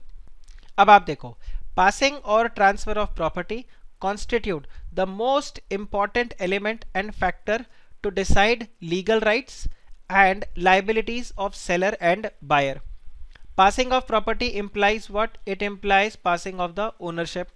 Now, if the property has passed to the buyer, the risk in the goods sold is that of the buyer and not of the seller. Simple sa point. If the property has passed to the buyer, the risk of the goods sold is that of the buyer and not of the seller, though the goods may still be in seller's possession. ये क्या मतलब हुआ? देखो simple सा point, आपने मेरवान्स वाले से cake purchase किया, ठीक है, और आपने मेरवान वाले अंकल को क्या बोला, अंकल आप केक अपने पास रखो, मैं 2 घंटे के बाद आपसे केक का डिलीवरी लेकर जाऊंगा, and you have already paid for the cake, correct. अब सपोज करो आप 2 घंटे बाद आए और वो केक जो था वो केक खराब हो गया। क्यों खराब हो गया? Because there was no electricity, there was no electricity, और आपका जो केक था वो केक स्टेल हो गया। Now tell me who is responsible for this cake? Can you ask for refund? Can you ask for refund? Answer is no, answer is no, you will not be able to ask for the refund, because आप यहां पर check करो, if the property has passed to the buyer, क्योंकि जैसे ही आपने यहां पर प्राइस पे कर दिया, ओनरशिप किसको ट्रांसफर हो गया? ओनरशिप आपको ट्रांसफर हो गया। The risk in the goods sold is that of the buyer and not of the seller, even though the goods may be still in the seller's possession. Okay, the goods are still in the seller's possession. In that case, the buyer will be responsible because the ownership has transferred to the buyer. However, आपने जब contract किया था उस वक्त आपने uncle को बोला कि अंकल अगर ये 2 घंटे में केक खराब हो गया तो मैं अपना पैसा रिफंड लेकर जाऊंगा, तब बात अलग है। बट प्राइमरीली अगर आप चेक करो तो मेरवान्स वाले ने आपको गुड्स क्या कर दिया था, हाथों हाथ, जब आपने पैसे दिए उसी टाइम आपको केक पकड़ा दिया था। वो तो आपने सामने वाले को बोल के रखा था कि अंकल आप ये केक अपने पास रखो, एंड इलेक्ट्रिसिटी चली गई आपके निकलते ही और उसकी वजह से केक खराब हो गया, तो किसकी रिस्पॉन्सिबिलिटी है? आपकी रिस्पॉन्सिबिलिटी है। But on the other hand अगर मैं आपको ऐसे बोलूँ, आपने प्राइस पे कर दिया, ठीक है, और मेरवान्स वाले अंकल ने आपको बोला बेटा 2 घंटे बाद आके केक ले जाना, अभी केक बना हुआ रेडी नहीं है, 2 घंटे बाद आना। आप 2 घंटे बाद वहां पर गए और आपको पता चला कि जो केक आपके लिए बनाया था वो केक खराब हो गया, किसी भी वजह से केक खराब हो गया। Now tell me one thing, who is responsible? You are responsible और the Merwan uncle is responsible? Now in this case Merwan uncle will be responsible. बिल्कुल करेक्ट यश, यहाँ पर करेक्ट साक्षी। तो यहाँ पर मेरवान वाले जो अंकल हैं वो रिस्पॉन्सिबल होंगे, क्योंकि उन्होंने आपको अभी तक ओनरशिप ट्रांसफर नहीं किया था, even though you have paid for it. तो आपको काफी केस टू केस यहाँ पर चेक करना होगा कि कब प्रॉपर्टी ट्रांसफर होता है। तो यहाँ पर आपको बताया हुआ है the primary rule determining the passing of the property from seller to buyer are as follows. तो अब अपने को पता है स्पेसिफिक गुड्स और ascertain goods. If you remember, जब हम ये टॉपिक पढ़ रहे थे specific goods, ascertain goods, unascertain goods, तब मैंने आपको बताया था कि एसर्टेन और स्पेसिफिक गुड्स में कोई डिफरेंस नहीं है, correct, they are same goods. और in fact sale of goods act तो स्पेसिफिक गुड्स को क्या करता है, वो उसी को डिफाइन करता है। तो अब यहाँ पर देखो स्पेसिफिक या एसर्टेन गुड्स, उसके लिए रूल अलग है, अगर आपका अनएसर्टेन गुड्स है तो उसके लिए रूल अलग है। फिर आपके पास आ जाता है गुड्स सेंट ऑन अप्रूवल और ऑन सेल और रिटर्न बेसिस, जो आजकल बेसिकली आप मिंत्रा के केस में चेक करते हो, करेक्ट, उनके लिए रूल कुछ और है। Then transfer of property in case of reservation of right of disposal. तो ये 4 अलग अलग सिचुएशंस है, और इन चारों सिचुएशंस में हम चेक करेंगे कि जो प्रॉपर्टी में जो बेसिकली ओनरशिप है, गुड्स के अंदर जो ओनरशिप है वो ओनरशिप कब ट्रांसफर होता है। तो जब आएगा when the goods or when the ownership gets passed from the seller to the buyer, so it will depend on which situation the goods are in. Are the goods specific or ascertained goods, or are the goods unascertained goods, or the goods are sold on approval basis, or the seller has the right to disposal of the goods. In that case अलग अलग time पर आपका property और या ownership जो है वो transfer होगा. Guys this is clear, this is clear. अब देखो हम यहाँ पर आगे चेक करते हैं यहाँ पे. सो आप यहाँ पे देखिए, सबसे पहला अपने पास आता है प्रॉपर्टी ऑफ स्पेसिफिक और असर्टेन्ड गुड्स. ठीक है, प्रॉपर्टी ऑफ स्पेसिफिक और ascertained goods passes when intended to pass. Okay, अब देखो यहाँ क्या बता रहे, where there is a contract for the sale of specific or ascertained goods, the property in them is transferred to the buyer at such a time as the parties in the contract intend to be transferred. भाई goods तो ready है, आप जब बोलो तब आपको goods मिल जाएगा, ownership आपको मिल जाएगा, कोई प्रॉब्लम नहीं. So whenever they intend to be transferred, it will be transferred at that particular time. Now for the purpose of ascertaining the intention of the parties agreed shall be had the terms of the contract, right, the contract conduct of the parties and the circumstances of the case. So intention of the parties कैसे determine होगा, आप कैसे determine करोगे, as per the terms of the contract or by the conduct of the parties, and this will depend on the circumstances of the case. Simple example, जैसे मेहरबान के पास आप गए और आपने अंकल को बोला मुझे केक चाहिए, अंकल ने बोला केक मेरे पास बिल्कुल रेडी है, आपने एडवांस पेमेंट कर दिया और आपने अंकल को बोला मैं 2 घंटे के बाद में डिलीवरी लेकर जाता हूँ. Now tell me are the goods ascertained और not. Yes the goods are ascertained, क्योंकि आपने स्पेसिफिक गुड्स को आइडेंटिफाई कर लिया और उसके लिए आपने पेमेंट भी कर दिया. फर्दर अगर चेक करो यहाँ पर आप गुड्स का डिलीवरी कब ले रहे हो, आप बोलते हो सर गुड्स का डिलीवरी मेरे को 2 घंटे के बाद में चाहिए. So here it can be possible that the property is transferred to you after 2 hours, और it can be the property is transferred to you immediately and the delivery is being deferred. तो as per the terms of the contract और as per the intention of the parties आप determine करोगे कि goods का ownership transfer हुआ कि नहीं हुआ, and this will again depend on the circumstances of the case. But आप यहाँ पर चेक करो, unless a different intention appears, the rule contained in section 20 to 24 are the rules for ascertaining the intention of the parties as to the time which the property in the goods it is to pass to the buyer. अब यहाँ पर क्या stages है आप ये देखो, the stages of the goods when passing of the property. Goods are in deliverable state, दूसरा goods are to be put in the deliverable state, और तीसरा the goods are in deliverable state when seller has to ascertain the price. ठीक है, तो 3 state आपको यहाँ पर बताया. Specific goods are in deliverable state, दूसरा आपको क्या बताया है, goods are to be put in the deliverable state, goods ready तो है लेकिन उसको अभी डिलीवरेबल स्टेट में डालना है, और तीसरा क्या है, गुड्स डिलीवरेबल स्टेट में है बट अभी तक सेलर को क्या करना है, प्राइस को डिटरमाइन करके देना है, उसको प्राइस कैलकुलेट करके देना है. तो ये आपके पास अलग अलग सिचुएशन है. सो आप देखो फिर से मैं आपको बता रहा हूँ, पासिंग ऑफ द प्रॉपर्टी एक सिचुएशन था. अब पासिंग ऑफ द प्रॉपर्टी में यहाँ पर आपके पास 4 केसेस आ गए. अब हम इसमें जब डिस्कस कर रहे हैं तो फिर आप देखो यहाँ पर आपके पास अलग अलग केसेस निकल के आ रहे हैं. आप लास्ट में देखना बिल्कुल क्रिस्टल क्लियर आपको होगा, बट अभी जैसे जैसे मैं बता रहा हूँ वैसे वैसे आप इसको पार्ट में समझते जाओ, फिर एक साथ सबको मैं कंसोलिडेटेड वे में आपको नॉर्मली जैसे मैं चार्ट बनाकर आपको देता हूँ, एक बड़ा चार्ट आपको बनाकर दूंगा तो आपको बिल्कुल क्रिस्टल क्लियर होगा. तो सर वो चार्ट अभी बनवा दो ना. अरे अभी वो चार्ट अगर बनाकर दे दिया तो there will be a problem, क्योंकि फिर आप मेन कॉन्सेप्ट को नहीं समझोगे, आप खाली कंक्लूजन को क्लिक करोगे. So it is very important कि आप पहले पूरे प्रोविजन को समझो और फिर कंक्लूजन चार्ट के ऊपर हम जाते हैं.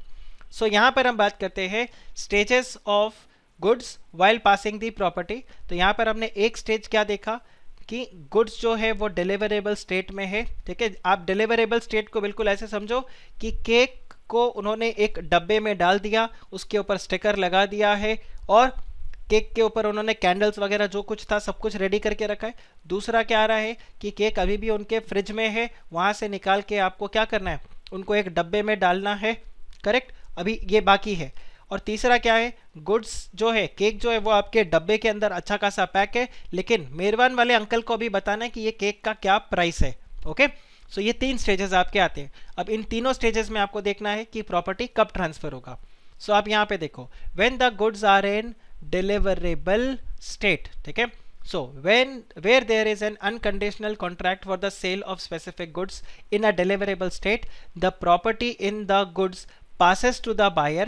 आप simply check करो, when the contract is made and it is immaterial whether the time of payment of the price or the time of the delivery of the goods both is postponed.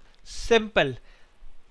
इसको पढ़ के आप मुझे बताओ, वो मेहरबान वाला एग्जाम्पल, मेहरबान वाले एग्जाम्पल में आप मुझे बताओ प्रॉपर्टी कब ट्रांसफर हो जाएगा आपको, उसी समय या 2 घंटे बाद?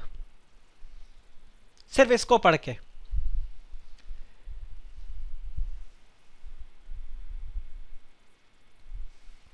आप इसको पढ़ो और मुझे बताओ, ये वाला जो केस मैंने आपको दिया, इसमें प्रॉपर्टी कब ट्रांसफर होगा, उसी समय ट्रांसफर हो जाएगा या 2 घंटे बाद ट्रांसफर होगा? केक डब्बे में डाल के रेडी है,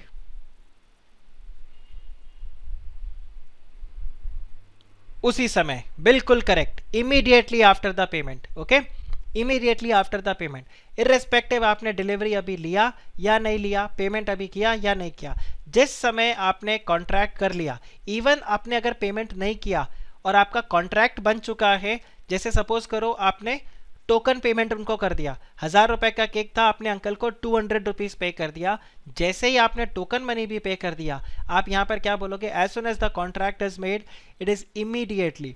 बट उसके लिए आपको क्या ध्यान रखना होगा, the goods should be in the deliverable state. आपने टोकन मनी पे किया, अंकल ने बोला अच्छा अभी तो केक बनाना बाकी है, तो वो कौन से स्टेट में आ जाएगा, वो इस वाले में आ जाएगा, the goods to be put in deliverable state. यहाँ पर केक रेडी है, ध्यान रखना, यहाँ पर केक बनना बाकी है, यहाँ पर केक ऑलरेडी रेडी है, तो यहाँ पर केक ऑलरेडी रेडी है, आपने अगर टोकन मनी भी पे कर दिया, this means the contract is made, and as soon as the contract is made, now irrespective आपने पेमेंट अभी किया या नहीं किया, फुल पेमेंट अभी किया या नहीं किया, आपने डिलीवरी लिया या नहीं लिया, कोई फर्क नहीं पड़ता, गुड्स डिलीवरेबल स्टेट में है, आपने जैसे ही टोकन मनी पे कर दिया, the goods are sold to you. Okay, तो आप यहाँ पे देखो एग्जाम्पल जो दिया हुआ है, X goes to a shop and buys television and ask the shopkeeper for its home delivery, the shopkeeper agrees to do it. Now ध्यान रखना, the television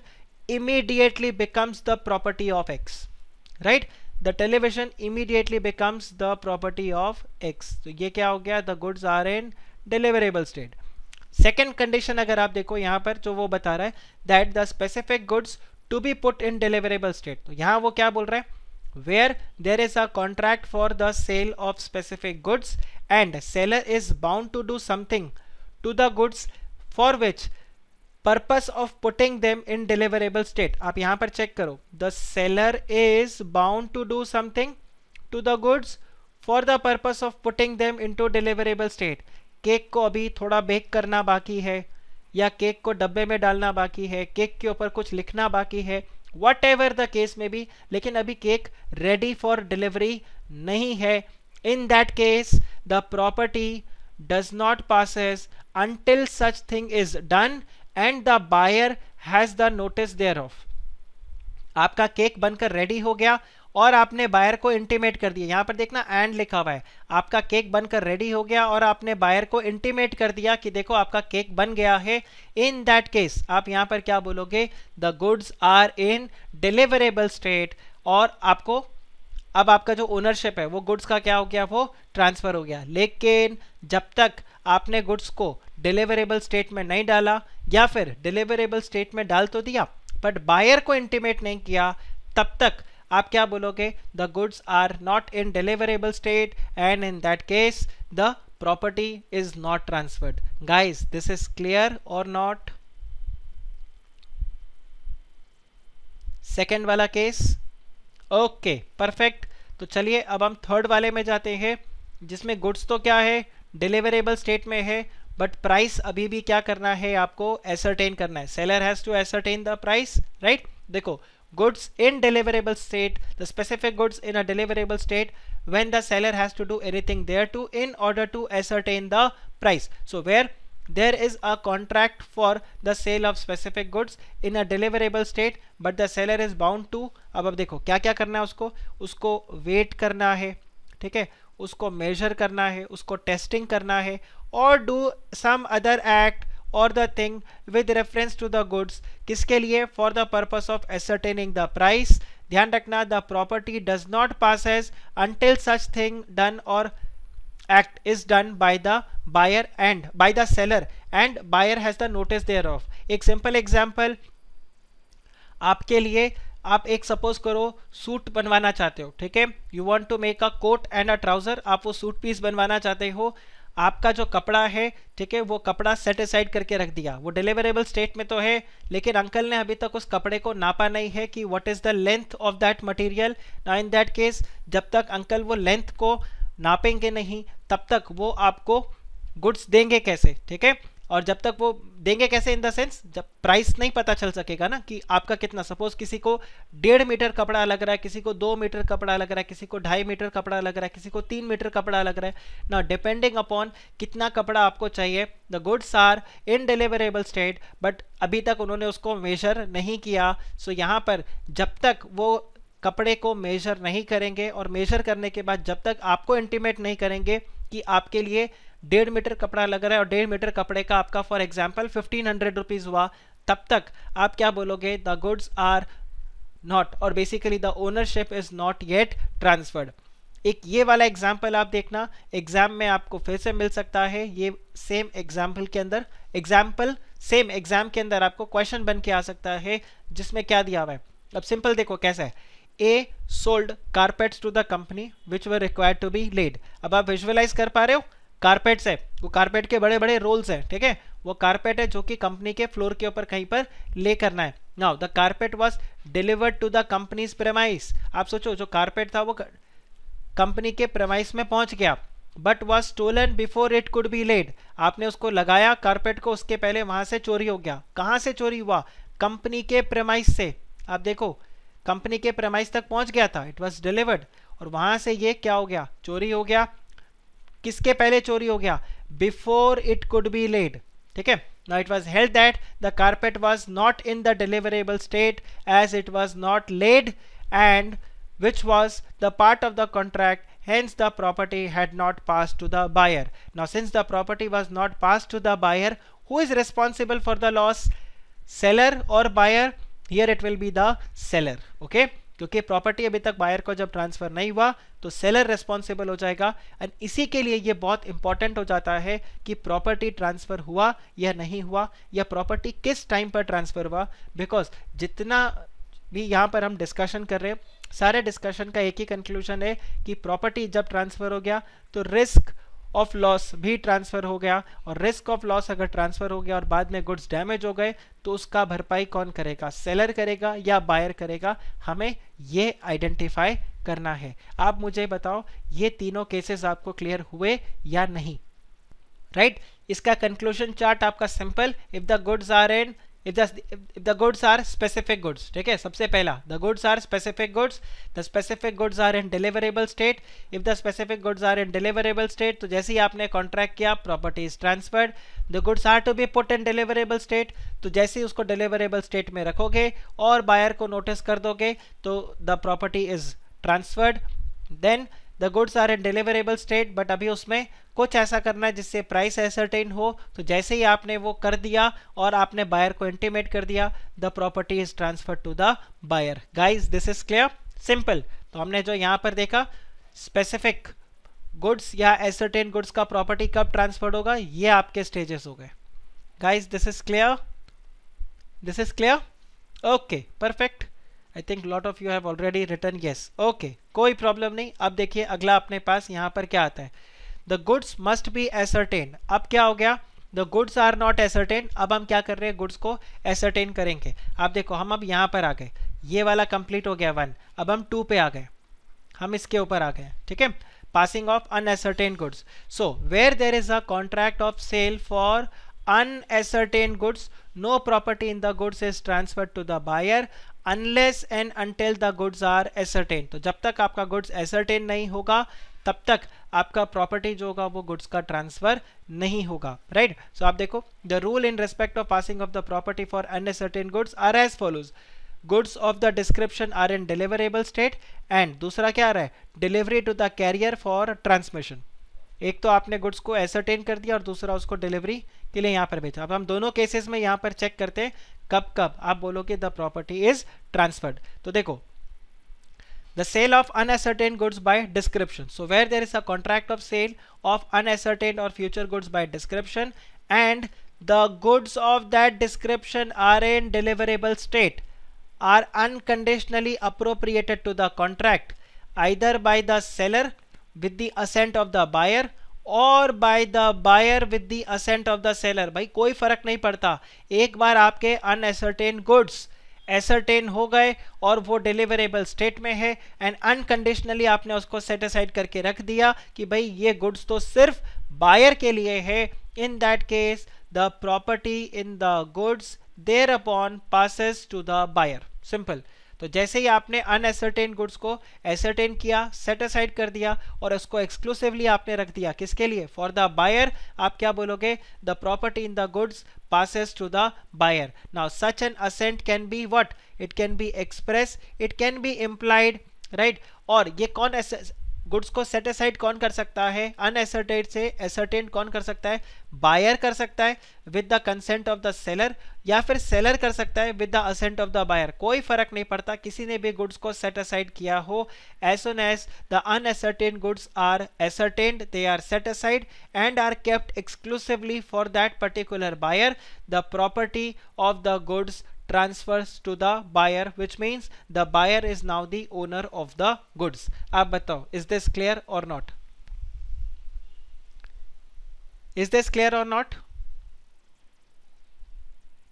Okay, Dhawal, Sakshi, okay, Hrithik, thank you, केवल, okay, perfect, कौस्तुभ, सबको. Others, ये तो 4-5, नेमिन, रौनक, यश, okay, good, चलो, okay. फिर आप देखो यहाँ पर दूसरा सिचुएशन क्या है अनएसर्टेन गुड्स का. अनएसर्टेन गुड्स तो है, पर यहाँ पर क्या हो गया, the seller delivers the goods to the buyer और टू द कैरियर और to the other bailee. Bailee basically यहाँ पर कौन हो गया, जो गुड्स को वहां पर क्या करेगा, डिलीवर करेगा, या बेसिकली डिलीवर भी नहीं बोलूंगा, carrier is the person who goods को डिलीवर करेगा. बेली मींस किसी को आपने यहाँ पर गुड्स दे दिया बायर के बिहाफ पे, whether named by the buyer और not, for the purpose of transmission to the buyer and does not reserve the right of disposal, he is deemed to have unconditionally appropriated the goods to the contract. अब आप यहाँ पर check करो scenario कैसा है. Scenario कुछ इस तरह से है कि there is one seller, ठीक है, सेलर क्या कर रहा है, गुड्स को ट्रांसपोर्टर को दे रहा है, ठीक है. अब ट्रांसपोर्टर कैसे कैसे हो सकता है, आप चेक करो, वो बायर की खुद की गाड़ी है, या फिर सेलर का ट्रांसपोर्टर है, ठीक है, कैरियर वाला, या फिर तीसरा मैं आपको क्या बता रहा हूं, कोई थर्ड पर्सन है, लेट्स से बायर का टेम्पो वाला या कोई भी यहां पर किसी थर्ड पर्सन को दे दिया, राइट. और क्यों दिया, कि ये goods to be delivered to the buyer. अब आप यहां पर चेक करो, जैसे ही सेलर ने गुड्स को ट्रांसपोर्टर को दिया, अब एक क्वेश्चन आपको और पूछना पड़ेगा कि सेलर, क्या आपके पास राइट है कि आप रास्ते में गुड्स को रोक सको. लेट्स से, क्या आप टेम्पो वाले को बोल सकते हो, देखो गुड्स सेलर के फैक्ट्री से निकल गया, ठीक है, सेलर के फैक्ट्री से गुड्स निकल गया और बीच रास्ते में सेलर अगर टेम्पो वाले को कॉल करे तो क्या वो टेम्पो वाला यू टर्न मार के गुड्स को वापस से सेलर के फैक्ट्री में ला सकता है कि नहीं ला सकता है. इसको हम क्या बोलते हैं, राइट ऑफ डिस्पोजल. इसको हम क्या बोलते हैं, राइट ऑफ डिस्पोजल. क्या ये कैरियर वाला सेलर की बात मानेगा. सेलर ने बोला था टेम्पो वाले ये गुड्स ले जाकर जाके ए को बेच देना, रास्ते में टेम्पो वाले को फोन करके वो बोलता है ए की बजाय बी को बेच दे. इसको हम क्या बोलेंगे, the seller has the right to disposal. Okay, so if the seller has the right to disposal, in that case the goods are not delivered. But if he does not have this right to disposal, in that case the goods or the property is transferred to the buyer as soon as seller ने क्या कर दिया, ये transporter को goods पकड़ा दिया. आप बताओ, is this clear? Is this clear? आपने, सेलर ने गुड्स ट्रांसपोर्टर को दिया और ये राइट भी उसने नहीं रखा है कि गुड्स को वो डिस्पोजल कर सके. ठीक है, इन दैट केस जैसे ही वो ट्रांसपोर्टर को दिया, द प्रॉपर्टी इज ट्रांसफर्ड. अब देखो, for example a bill of lading, आप ये देख रहे हो, a bill of lading of railway parcel is made out in the name of the buyer. आप देखो, बिल ऑफ लैडिंग क्या होता है, जब आप ट्रांसपोर्ट में गुड्स को लगाते हो ना, तो वो आपसे पूछता है कि इस गुड्स का ओनर कौन है. तो वहां पर जो ओनर का नाम आप देते हो, ओनर का नाम किसका दे रहे हो, बायर का नाम दे रहे हो. And is sent to him. In that case जैसे ही आपने रेलवे में गुड्स को पार्सल लगाया और वहां पर आपने ओनर का नाम किसका दिया, बायर का नाम लिख दिया, this means the ownership of the goods has passed from seller to the buyer. क्योंकि ओनर कौन है इसका, बायर है. Correct, let's say buyer is B, seller is S. तो आपने यहां पर ओनर का नाम लिखा है B.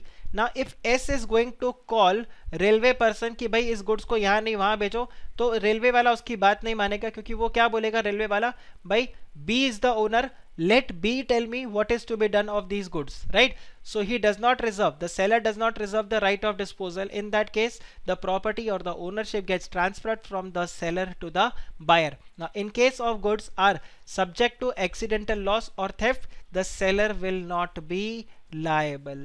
The seller will not be liable. आप मुझे बताओ, is this clear or not? Is this clear or not? ये वाला पार्ट क्लियर हुआ? Okay, perfect perfect. फिर आगे हम बढ़ते हैं. देखो, ये आपको पूरा एनालिसिस दिया हुआ है. मैं एक बार चाहता हूँ इसको आप 2 मिनट के लिए रीड करो. जस्ट रीड इट वंस, फिर मैं इसको आपको डिस्कस करवाता हूँ और आप चेक करो क्या हमने जो पढ़ा वही यहाँ पर है या नहीं. ओके, सो ऋतिक, अब आपके वाले पॉइंट को भी मैं आंसर कर देता हूँ. आप देखो, यहाँ पर वो क्या बता रहा है कि आपका जो गुड्स है, सिंपल ध्यान रखना, यहाँ पर आप देखो ये बहुत सारे सामान पड़े हैं. ये क्या है, जब इस बॉक्स के अंदर सामान पड़ा है, goods are what, goods are unascertained. Okay, now the goods are not in deliverable state. यहाँ से पता चला ये जो रो में सामान है, ये सामान आपको बेचा जाएगा. तो यहाँ पर ये जो भी सामान रहेगा, ये सामान को आपने निकाला और इसको आपने अलग से रख दिया. करेक्ट, तो यहाँ पर आप क्या बोलोगे, द गुड्स आर एसर्टेन्ड, राइट. अब ये गुड्स को अगर मैंने अलग से ऐसा रखा है और मैंने बोला these goods are reserved Hrithik. Now in this case आप क्या बोलोगे, अनएसर्टेन्ड से गुड्स एसर्टेन हो गया और वो डिलीवरेबल स्टेट में भी आ गया है. The property is transferred. Hrithik, clear हुआ? अनएसर्टेन गुड्स एसर्टेन हो गया and it is also reserved for the sale. Unconditionally मैंने आपके लिए निकाल के रख दिया. इसी को मैं क्या बोल रहा हूँ, दिस इज अनकंडीशनली अप्रोप्रिएटेड. ये गुड्स ऋतिक को ही बेचा जाएगा. दिस इज वेयर आई से the property is transferred. Now if you read it again, where there is a contract for the sale of unascertained or future goods by description and the goods of that description are in deliverable state and are unconditionally appropriated. मिला?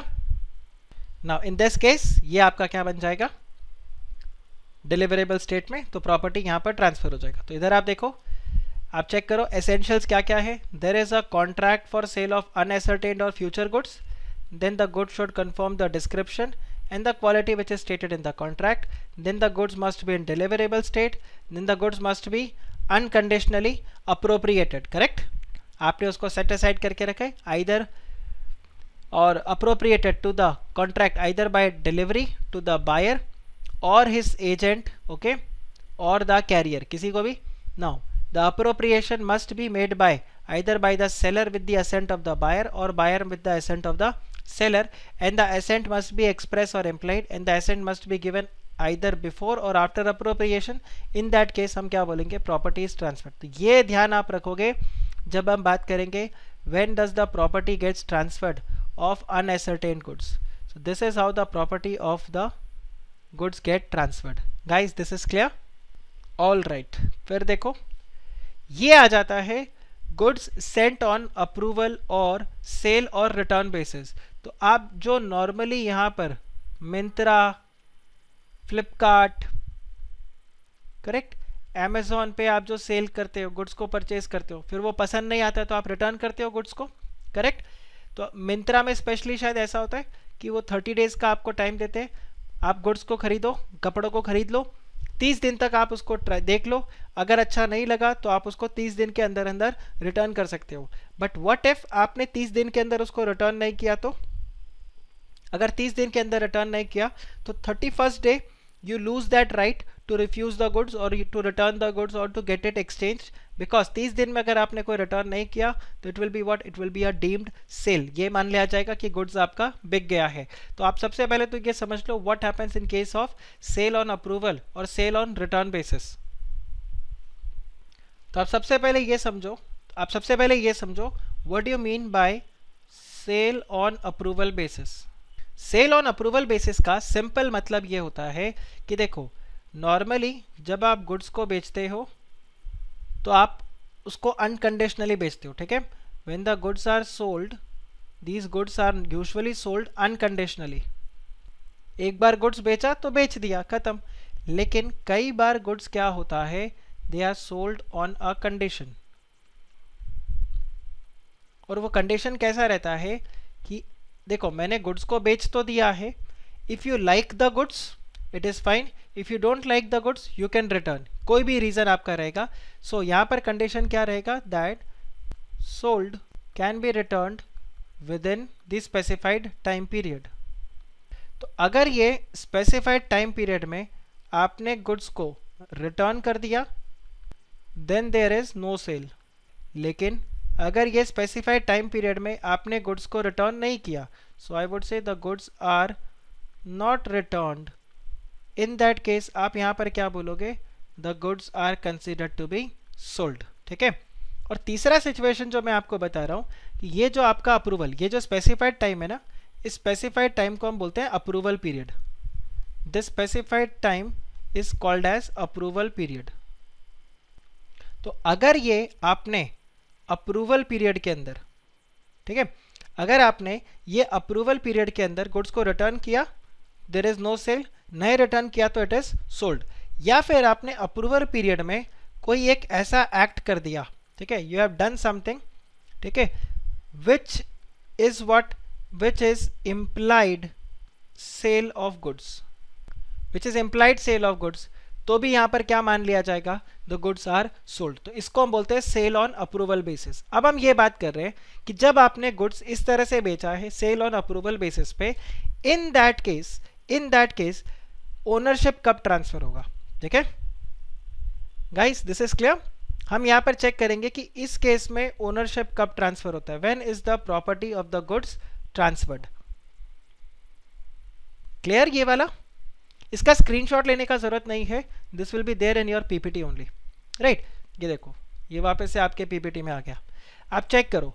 हम यहाँ पर discuss कर रहे हैं when the goods are delivered to the buyer on approval और on sale और return और other similar terms, the property there in passes to the buyer कब, when he signifies his approval और एक्सेप्टेंस टू द सेलर और does any other act adopting the transaction. तो यहाँ पर जैसे ही आपने कोई एक ऐसा एक्ट किया जिससे वो क्या मान लिया जाएगा, implied sale of goods, the property और द ओनरशिप इज ट्रांसफर्ड, ठीक है. सपोज करो मैंने मिंत्रा से एक शर्ट मंगवाया था, वो शर्ट मैंने पहन के ट्राई किया, मेरे को फिट बैठा, पर मैंने अभी तक मिंत्रा वाले को बोला नहीं है कि ये गुड्स शर्ट मुझे अच्छा लगा या नहीं लगा, या मैं इसको परचेज कर रहा हूँ कि नहीं कर रहा हूँ. बट सपोज करो उस शर्ट को पहन के मैं पार्टी में चला गया, ठीक है, उसके बाद वापस आके उस शर्ट को ड्राई क्लीन में भी दे दिया, उसके बाद एक और पार्टी में चला गया. सपोज करो 30 दिन के अंदर इस तरह से मैंने शर्ट को 5 बार पहन लिया. Now tell me, do I have the right to return the goods, क्या मैं वो शर्ट को रिटर्न कर सकता हूँ? Answer is no, because I have already wore that shirt. So by my act I have I have already signified that I have adopted the goods, या फिर मैंने मिंत्रा वाले को बोल दिया, मिंत्रा वाले का एक हफ्ते बाद कॉल आया, डिलीवरी के एक हफ्ते बाद, सर आपको जो शर्ट डिलीवर हुआ था क्या वो शर्ट आपको अच्छा लगा? मैंने बोला हाँ बिल्कुल सही फिट आया है एंड आई एक्सेप्ट दैट, मुझे उसको रिटर्न नहीं करवाना। तो ये भी क्या हो गया, ये सिग्निफाइज हिज अप्रूवल। आप बताओ, दिस इज क्लियर? तो यहाँ पर जैसे ही आपने अपना अप्रूवल दिया या फिर आपने कुछ इस तरह से हरकत कर दी जिससे ये प्रूफ हो गया कि आपने गुड्स को एक्सेप्ट कर लिया है, द ओनरशिप गेट्स ट्रांसफर्ड।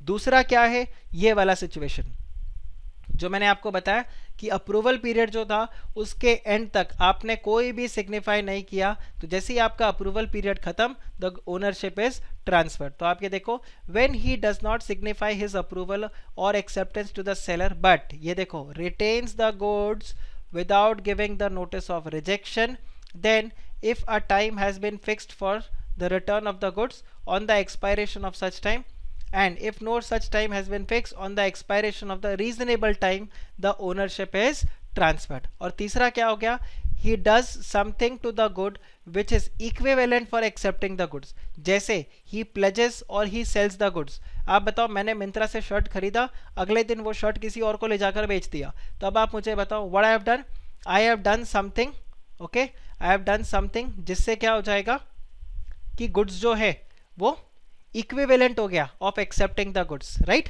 तो ये आपका क्या बन जाएगा, ओनरशिप गेट्स ट्रांसफर्ड। तो आप यहाँ पे एग्जांपल देखो, P bought a musical instrument from a musical shop on a condition that he will purchase if he likes the instrument.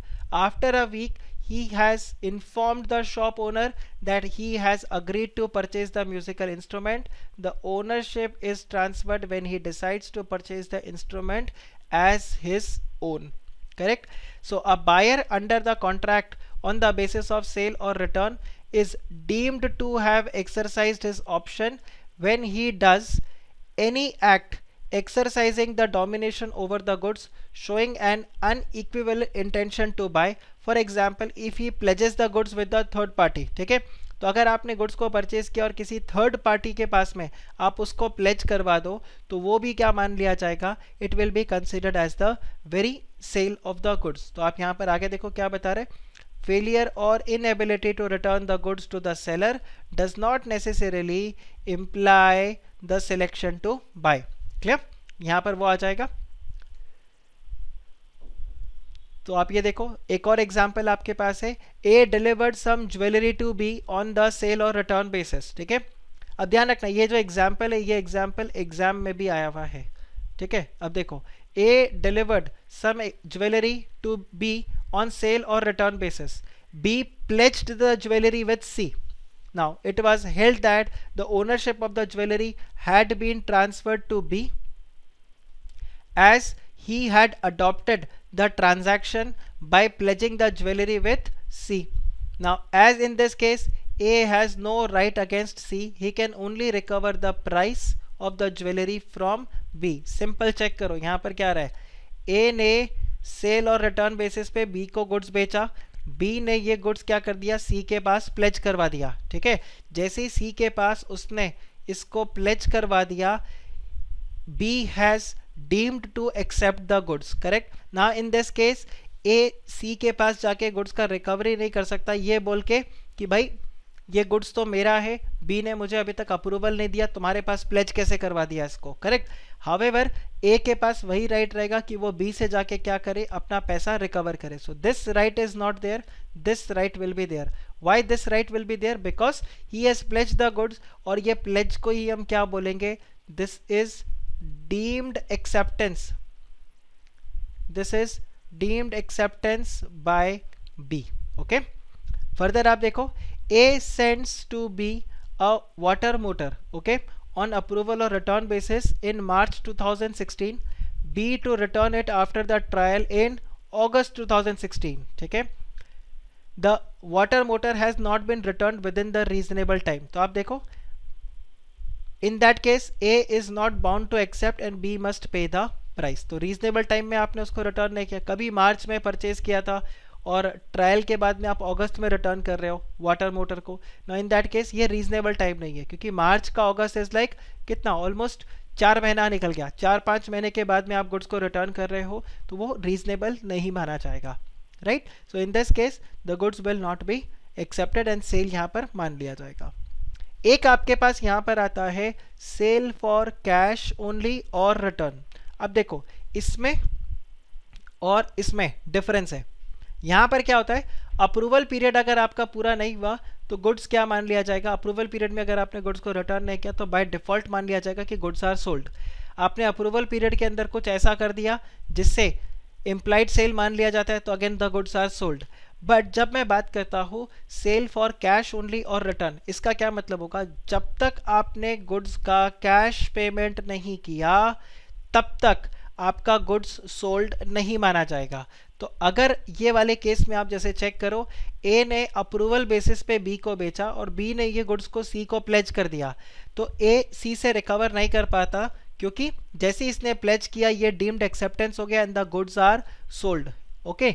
But अगर ये मैंने सेल फॉर कैश बेसिस पे बेचा, इन दैट केस जब तक बी कैश पेमेंट नहीं करेगा ए को तब तक there is no deemed acceptance or there is no acceptance of B.